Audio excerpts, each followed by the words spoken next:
La caméra dans l'ombre. Les hélicoptères français viennent de tirer leur dernière salve sur la résidence de Laurent Gbagbo.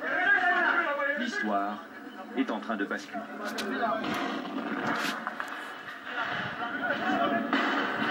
Les membres du commando mystique, c'est ainsi qu'ils se sont baptisés, sont à l'entrée du bâtiment.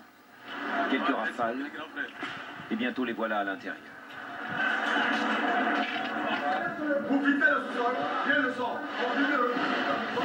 Lui, c'est Hervé Touré, le commandant Vétio de son nom de guerre. Les portes sont fermées à double tour. Elles ne résistent pas longtemps. Au rez-de-chaussée, personne. C'est au sous-sol qu'ils trouveront Laurent Gbagbo. Parce qu'ils ont ordre de le prendre vivant et de s'assurer que personne ne tente de le tuer, ils lui font enfiler un gilet pare-balles et mettre un casque. Laurent Gbagbo paraît dans un état second, sous le choc, mais soulagé sans doute de ne pas avoir été abattu par les membres du commando. Sur son passage, on s'interroge, est-ce bien lui vraiment? Oui, aucun doute. Simone, sa femme, n'a pas droit aux mêmes égards. On l'insulte et on la frappe. Très vite, on les conduit à l'hôtel du Golfe, le QG d'Alassane Ouattara. Pour le commandant Vétio, le combat n'est pas terminé.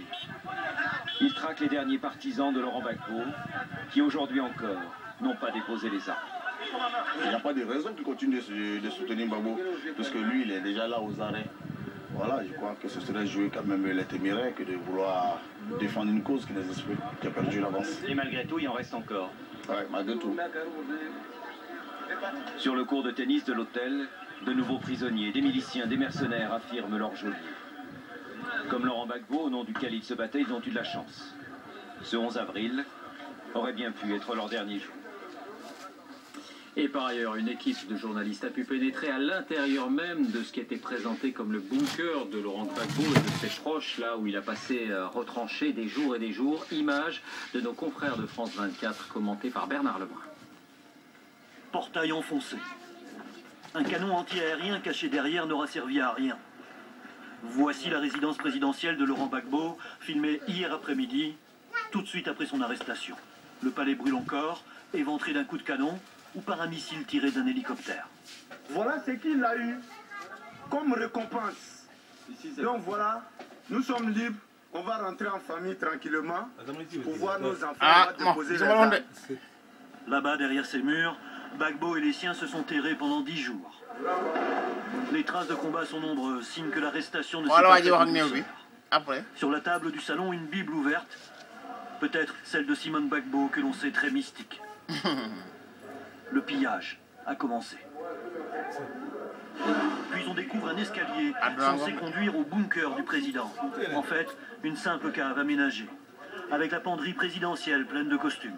Sur les portes, Gbagbo, Benoît XVI et Jean-Paul II. Plus loin, une autre pièce qui semblait servir de bureau. Dehors, les vainqueurs ont trouvé la cave des notables d'hier.